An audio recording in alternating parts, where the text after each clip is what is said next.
नमस्कार।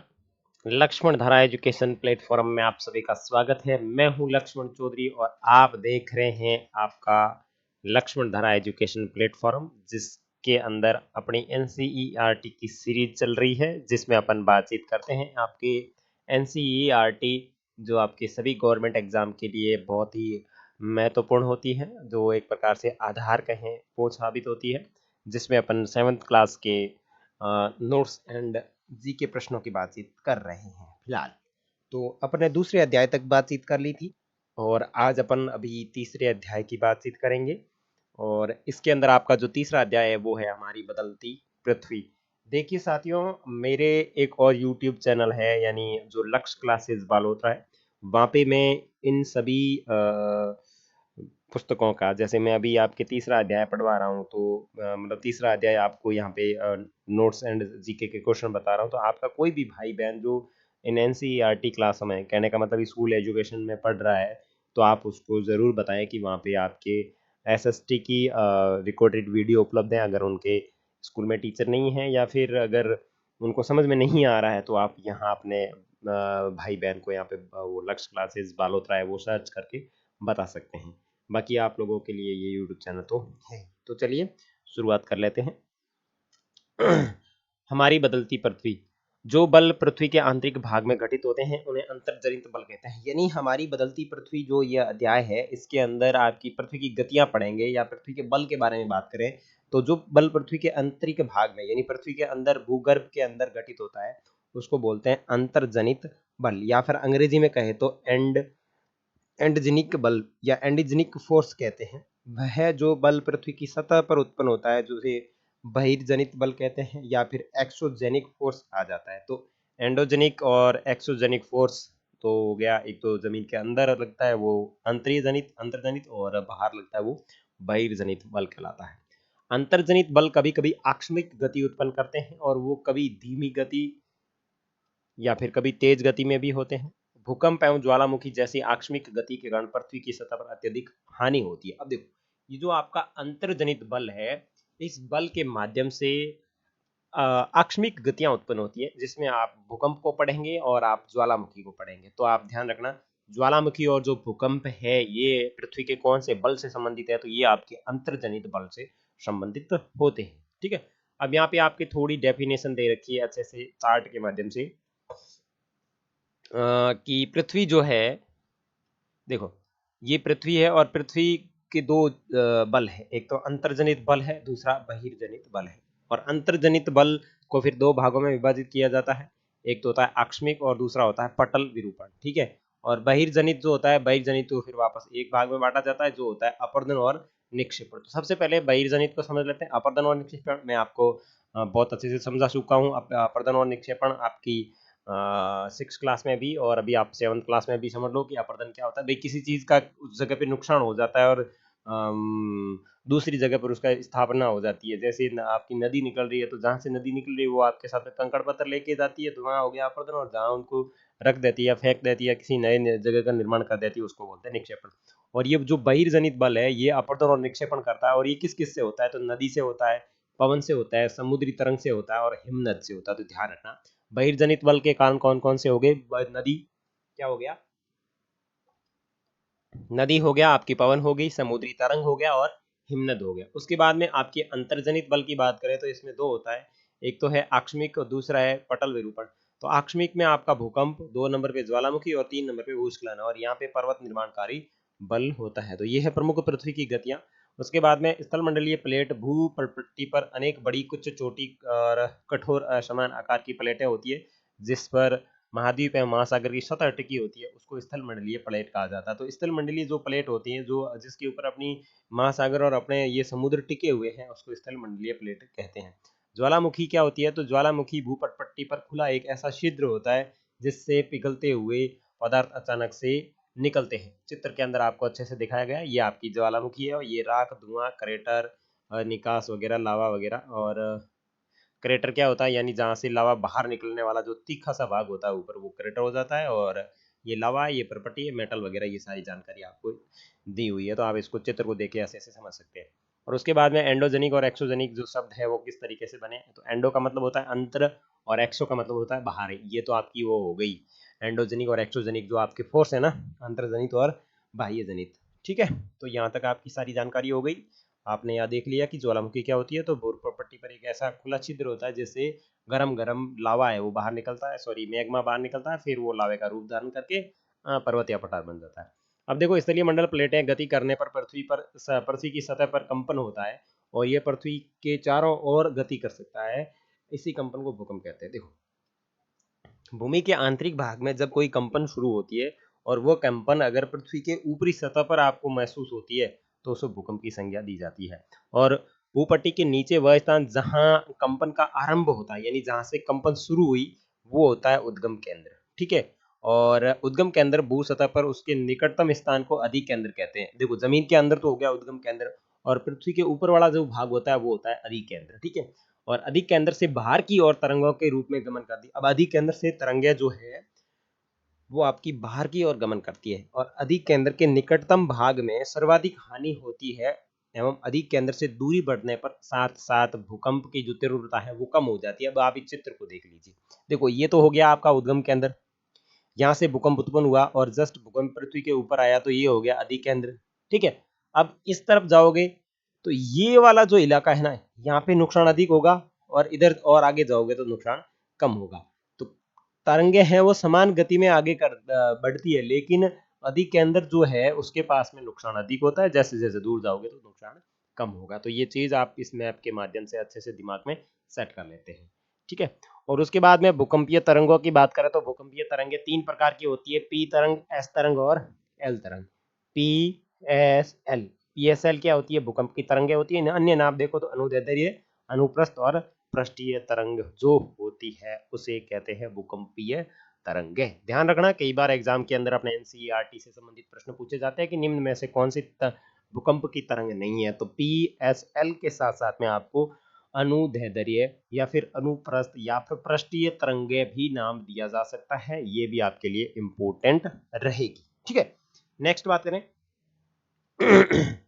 और 26 जनवरी 2001 को भुज शहर के अंदर एक भूकंप आया था जिसकी जो तीव्रता थी वो लगभग आपके 6.9 की तीव्रता वाला भूकंप था। तो ध्यान रखना कि गुजरात के भुज सिटी के अंदर भूकंप कब आया? तो 26 जनवरी 2001 को ये भूकंप आया था, और इसकी तीव्रता कितनी थी? तो ये थी 6.9। ठीक है, भूकंप का मापन एक यंत्र से किया जाता है जिसको भूकंप लेखी कहते हैं। क्या कहते हैं? भूकंप लेखी कहते हैं। और भूकंप की तीव्रता जिसके अंदर मापी जाती है उसको रिएक्टर स्केल कहते हैं। ध्यान रखना, रिएक्टर स्केल और भूकंप लेखी में फर्क है। भूकंप लेखी जो है वो आपके भूकंप को मापने का कार्य करती है, और भूकंप की तीव्रता मापने का जो कार्य करती है वो आपकी करती है रिएक्टर स्केल। और जिस भूकंप की तीव्रता अगर 2.0 या उससे कम है तो उसका प्रभाव इतना ज्यादा नहीं होता। जिस भूकंप की तीव्रता 5.0 यानी 5.0 है तो वस्तुओं को गिराने से क्षति पहुंचा सकता है। ठीक है, और जिस भूकंप की तीव्रता 6.0 है तो वो आपके थोड़ी बहुत या फिर जो 5.0 वाला है उससे अधिक हानिकारक हो सकता है। और अगर किसी भूकंप की तीव्रता 7.0 या फिर उससे अधिक है तो सर्वाधिक शक्तिशाली माना जाता है और वो बहुत ही ज्यादा नुकसान पहुंचाने वाला माना जाता है। तो ध्यान रखें, नॉर्मल भूकंप 2.0, मीडियम आपका 5 से 6.0 तक का, और अधिक तीव्रता का जो भूकंप होता है वो 7.0 का होता है जो सबसे अधिक नुकसान करता है। देखो, विश्व में हजारों छोटे छोटे जलप्रपात हैं। सबसे ऊंचा जलप्रपात आपके दक्षिण अमेरिका के वेनेजुएला के अंदर स्थित है जिसका नाम एंजेल जलप्रपात है। और अन्य जलप्रपात की बात करें तो आपके उत्तरी अमेरिका में कनाडा तथा संयुक्त राज्य अमेरिका की सीमा पर स्थित एक जो जलप्रपात है जिसका नाम नियाग्रा जलप्रपात है। और अफ्रीका में जाम्बिया और जिम्बाब्वे की सीमा पर स्थित एक विक्टोरिया जलप्रपात है। तो ध्यान रखें, पहली बात तो जलप्रपात कहते किसे हैं। देखो, इस तरीके की कोई भूमि है या पठार है या पहाड़ी क्षेत्र है और उसके ऊपर से नदी अचानक से तीव्र ढाल के साथ में नीचे गिरती है। ऐसे भाई, यहां से मान लो ये नदी है और ये नदी अचानक तीव्र ढाल के साथ में अगर नीचे गिर रही है, अचानक तीव्र ढाल के साथ में क्या कर रही है? अचानक तीव्र ढाल के साथ में अगर ये नीचे गिरने का कार्य करती है तो इसको कहा जाता है क्या? ओके, हाँ, इसको कहा जाता है आपकी जलप्रपात। ठीक है ना? तो इस तरीके की कोई अगर आकृति बनती है तो उसको जलप्रपात की संज्ञा दी ही जाती है। देखो, उसको कहते हैं जलप्रपात। जो तीव्र ढाल के साथ में जल अगर नीचा गिर रहा है उसको जलप्रपात कहते हैं। यहाँ पे आपका एक एंजल जलप्रपात है जो दक्षिण अमेरिका के वेनेजुएला सिटी के अंदर स्थित है। और उसके बाद में बात करें आपकी नियाग्रा जलप्रपात की, तो वो आपके अमेरिका और कनाडा तथा संयुक्त राज्य की सीमा पर स्थित है।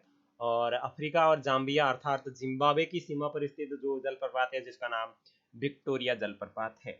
नेक्स्ट बातचीत करें तो जब नदी मैदानी क्षेत्र के अंदर प्रवेश करती है तो मोड़दार मार्ग बनाने लगती है। और नदी इन्हीं बड़े मोड़दार मार्ग जो होते हैं इनको विसर्प कहते हैं। देखो ये नदी यहाँ से सीधी आ रही है, फिर इस तरीके के मोड़दार मार्ग का निर्माण करती है, तो ये मोड़दार जो मार्ग है ये विसर्प कहलाते हैं, ठीक है ना। ये कहलाते हैं आपके विसर्प कहलाते हैं, ठीक है। और ये विसर्प क्या होते हैं, धीरे धीरे जो अपर्दन की हुई प्रक्रिया थी उसके द्वारा नदी के द्वारा निक्षेपण का यहाँ पे जमाव होना शुरू हो जाता है। और एक समय ऐसा आता है कि ये विसर्प है जो मुख्य नदी से सिरे से कटकर अलग हो जाते हैं और एक झील का निर्माण कर लेते हैं यहाँ पे। और उस झील को कहते हैं चाप झील। तो ध्यान रखना चाप झील क्या होती है और विसर्प क्या होता है, ये आपके दिमाग में सेट होना चाहिए। नेक्स्ट बात करें, यहाँ पे दो चित्र दिए हुए हैं मैंने, देखो सबसे पहले आपकी यहाँ से मान लो आपकी मुख्य नदी आ रही है, यहाँ पे इसने पीछे चाप झील बना दी है, आपके विसर्प बना दिए। और जब नदी किसी समुद्र में मिल रही होती है तो वो इस तरीके से बंट जाती है, यानी वित्रिका बना लेती है। इस तरीके के बीच में जो भाग पाए जाते हैं उसको कहते हैं डेल्टा। तो नदी के द्वारा बनाई जाने वाली आकृति विसर्प हो गई, चाप झील हो गई, डेल्टा हो गई, वित्रिका हो गई। तो इस प्रकार की ये जो आकृतियां बनती है ये आपकी नदी से संबंधित होती है, ये ध्यान जरूर रखें। नेक्स्ट आपके डायरेक्ट मैंने चित्र दिया है, देखो जब समुद्री तरंगें किसी एक समुद्र के पर्वत से टकराती है और धीरे धीरे एक समुद्र की गुफा का निर्माण कर देती है, उसे समुद्री गुफा कहते हैं। और जब ये समुद्र की लहरें इस समुद्री गुफा को आर पार सामने छेद कर देती है और ऊपर एक ही छत रहती है और इस तरीके का छेद हो जाता है, उसको कहते हैं तटीय मेहराब। और धीरे धीरे ये पानी इस तटीय मेहराब से टकराएगा और एक इस प्रकार की एक चट्टान बन जाएगी जो आपके यहाँ पे दिख रही है। इस चट्टान को कहते हैं स्टैंक। क्या कहते हैं, ये इस तरीके का, इसको कहते हैं स्टैंक। तो स्टैंक तटीय मेहराब और समुद्री गुफा जो है वो आपकी समुद्रीय तरंगों से संबंधित है।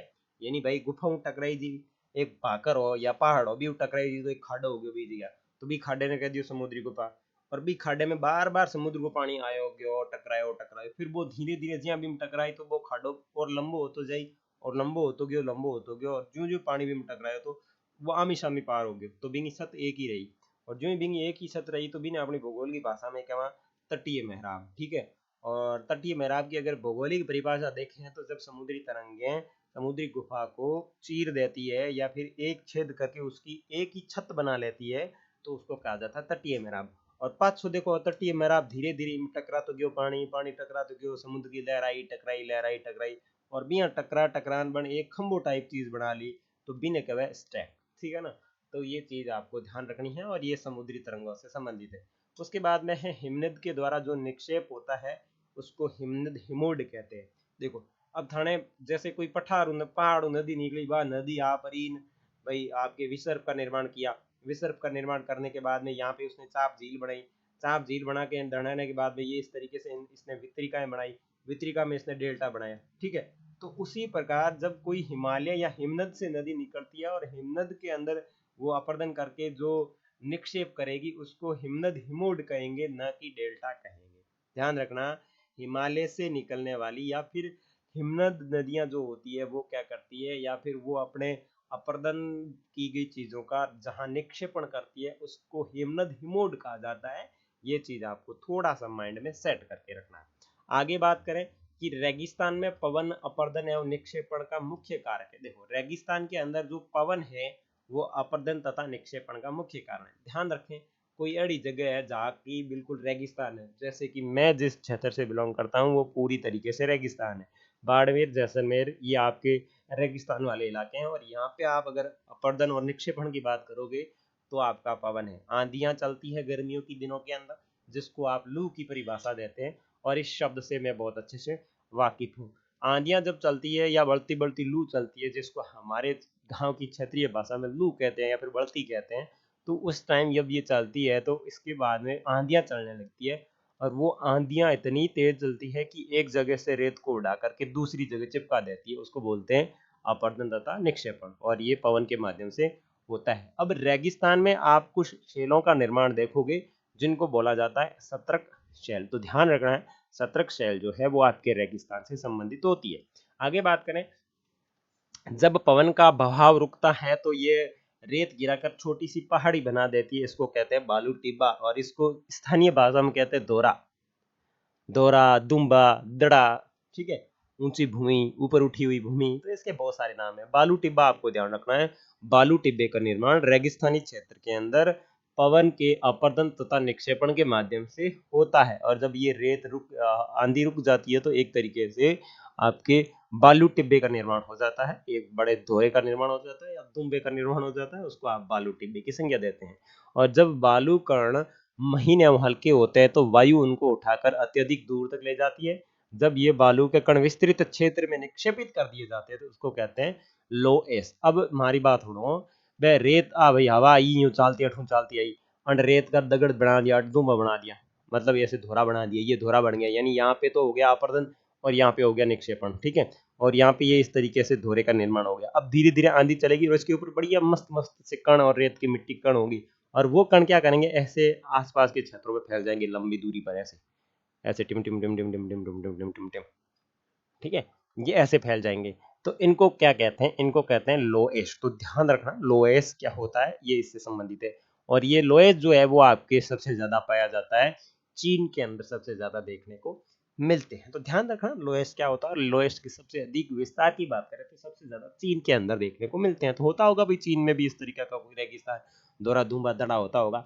अब देख लेते हैं आपके तीसरे अध्याय से संबंधित जो महत्वपूर्ण जीके के प्रश्न हैं उनकी बातचीत कर लेते हैं कि कौन कौन से वन लाइनर जीके के क्वेश्चन बनते हैं आपके इस तीसरे अध्याय से। तो देखिए, सबसे पहले पृथ्वी पर पाई जाने वाली प्लेटों में गति को क्या कहते हैं, तो पृथ्वी के अंदर मेग्मा की गति के कारण, देखो पृथ्वी पर पाई जाने वाली प्लेटों में गति क्यों होती है, हाँ प्लेटों में गति क्यों होती है, क्योंकि पृथ्वी के अंदर क्या पाया जाता है, मेग्मा पाया जाता है, इस कारण पृथ्वी के अंदर का भाग या अंदर का मेग्मा किस रूप में घूमता है, तो वृत्तीय रूप में घूमता है। प्लेटों की गति जिन बलों से उत्पन्न होती है उन्हें कितने भागों में विभाजित किया जाता है, तो दो भागों में विभाजित किया जाता है, अंतर्जनित और बहिर्जनित। देखो, पृथ्वी के आंतरिक भाग में उत्पन्न होने वाले बल को क्या कहते हैं, उसको कहते हैं अंतर्जनित बल। पृथ्वी की सतह पर उत्पन्न होने वाले बल को क्या कहते हैं, बहिर्जनित बल या फिर एक्सोजेनिक फोर्स कहा जाता है। कौन से बल आकस्मिक गति उत्पन्न करते हैं, तो वो आपके अंतर्जनित बल है, वो आकस्मिक गति उत्पन्न करते हैं। अंतर्जनित बल की धीमी गति को क्या कहा जाता है, पटल विरूपण बल कहा जाता है। और पटल विरूपण बल से पृथ्वी की सतह पर क्या परिवर्तन होते हैं, तो इसका निर्माण होता है पर्वतों का निर्माण, ठीक है। अंतर्जनित बलों की आकस्मिक गति के क्या परिणाम होते हैं, तो इसके होते हैं भूकंप, ज्वालामुखी और भूस्खलन। तो ध्यान रखना, पर्वत निर्माण आपका जो है पटल विरूपण से संबंधित है, भूकंप, ज्वालामुखी और भूस्खलन जो है वो आपके अंतर्जनित बलों से संबंधित है। पृथ्वी के बहिर्जनित बलों को किसमें विभाजित किया जाता है, ये किया जाता है अपर्दन एवं निक्षेपण के अंदर। देखो, पृथ्वी के बहिर्जनित बल को किसमें विभाजित किया जाता है, अपर्दन एवं निक्षेपण में विभाजित किया जाता है। भूपट्टी पर खुला एवं एक ऐसा छिद्र होता है जिससे पिघले हुए पदार्थ अचानक से बाहर निकलते हैं, वो क्या कहलाता है, तो वो आपका ज्वालामुखी कहलाता है, ठीक है। और स्थलमंडल प्लेटों की गति करने पर पृथ्वी की सतह पर उत्पन्न कंपन को क्या कहते हैं, बिल्कुल भूकंप कहा जाता है। और भूकंप का जो आरंभ बिंदु होता है उसे आपका उद्गम केंद्र कहते हैं। और इस भूकंप का जो पृथ्वी की भू सतह या पृथ्वी की जो ऊपरी परत होती है इसके ऊपर जो बिंदु होता है उसको कहते हैं अधिकेंद्र। और भूकंप की तरंगें आपके तीन प्रकार की होती है, कौन कौन सी, पी तरंग और एल तरंग और एस तरंग, ठीक है। और भूकंप का मापन किस यंत्र के द्वारा किया जाता है, तो ये किया जाता है भूकंप लेखी के द्वारा। और विश्व का सबसे ऊंचा जलप्रपात की बात करें तो आपका एंजल जलप्रपात है। और एंजल जलप्रपात कहाँ पे बना हुआ है, तो ये आपके बना हुआ है वेनेजुएला और दक्षिण अमेरिका के अंदर बना हुआ है। और नियाग्रा जलप्रपात की बात करें तो ये आपका कनाडा और यूएसए के अंदर है। और पृथ्वी की सतह की बात करें तो पृथ्वी की सतह पर शेलों का टूटना क्या कहलाता है, ये अपक्षय कहलाता है। और जल, पवन, हिम जैसे विभिन्न घटकों के द्वारा होने वाले क्षय को क्या कहते हैं, अपर्दन कहते हैं। देखो, अपर्दन जो है वो जल से होता है, पवन से होता है और हिम से होता है। वायु, जल, हिम आदि द्वारा अपर्दित पदार्थों को एक स्थान से दूसरे स्थान पर ले जाने को क्या कहा जाता है, उसको कहा जाता है निक्षेपण। क्या कहा जाता है, निक्षेपण कहा जाता है। और नदियों के मैदानी भाग में प्रवेश के समय मोड़दार मार्ग भाव को क्या कहते हैं? विसर्प कहते हैं। और विसर्प लूप से किस प्रकार की झीलों का निर्माण होता है? चाप झील का निर्माण होता है। नदी के उत्पत्ति तटों को क्या कहते हैं? उसको कहते हैं तटबंध, ठीक है ना। और नदी के अंत में अनेक धाराओं में विभाजन होने वाली नई धाराएं क्या कहलाती है? वितरिकाएं कहलाती हैं। और यही वितरिकाएं क्या करती है? आपके डेल्टा का निर्माण करती है, ठीक है। समुद्री तरंग के अपर्दन व निक्षेपण से बनी छतनुमा आकृति क्या कहलाती है? तो ये छतनुमा आकृति कहलाती है तटीय मेहराब, ठीक है। तटीय मेहराब की छत टूटने से बनी दीवार क्या कहलाती है? स्ट्रैक कहलाती है, जो आपको मैंने चित्र के माध्यम से समझाई थी। समुद्री तरंग के अपर्दन एवं निक्षेपण से किसका निर्माण होता है? तो समुद्री तरंग के अपर्दन और निक्षेपण से आपकी समुद्री गुफा का निर्माण होता है। समुद्र के ऊपर उठे ऊर्ध्वाधर भाग या फिर ऊर्ध्वाधर ऊंचे हुए शैलीय तटों को क्या कहा जाता है? तो समुद्री भृंगु नाम दिया जाता है उसको। और समुद्री तरंगों के किनारों के ऊपर अवसाद जमा हो जाता है और वो एक किस चीज का निर्माण करते हैं, जिसको कहते हैं समुद्री पुलिन। और बर्फ की नदियां क्या कहलाती हैं? हिमानी या फिर हिमनद कहलाती है। हिमनद किस मिट्टी का अपरदन करती है? तो गोलाश्मी मिट्टी का अपरदन करती है। बालू के कणों का अत्यधिक विस्तृत क्षेत्र जो होता है वो निक्षेपण कहलाता है। और उसको जो निक्षेपण कहलाता है उसको लोएस की संज्ञा दी जाती है। और अपरदन व निक्षेपण पृथ्वी की किस प्रकार के बल की होने वाली प्रक्रियाएं हैं? तो ये आपके बहिर्जनित होने वाली प्रक्रिया है। तो ये थे आपके तीसरे अध्याय से संबंधित महत्वपूर्ण नोट्स एंड महत्वपूर्ण जीके के प्रश्न, जो आपके प्रत्येक एग्जाम की अंदर इंपॉर्टेंट साबित होते हैं, क्योंकि एनसीईआरटी का जो सिलेबस और जो आपका कंटेंट होता है, जो स्टडी मटेरियल होता है, वो सभी के लिए बहुत ही महत्वपूर्ण होता है। तो अब नेक्स्ट अध्याय के अंदर बातचीत करेंगे। आपके तीसरे अध्याय की तो हो चुकी है, चौथे अध्याय की बातचीत करेंगे। मिलेंगे आपके चौथे अध्याय में, तब तक के लिए जय हिंद जय भारत। वीडियो अच्छा लगा हो तो लाइक करें, दोस्तों के साथ में शेयर करें, साथ ही साथ कमेंट करें कि आपको कंटेंट मटेरियल कैसा लगा।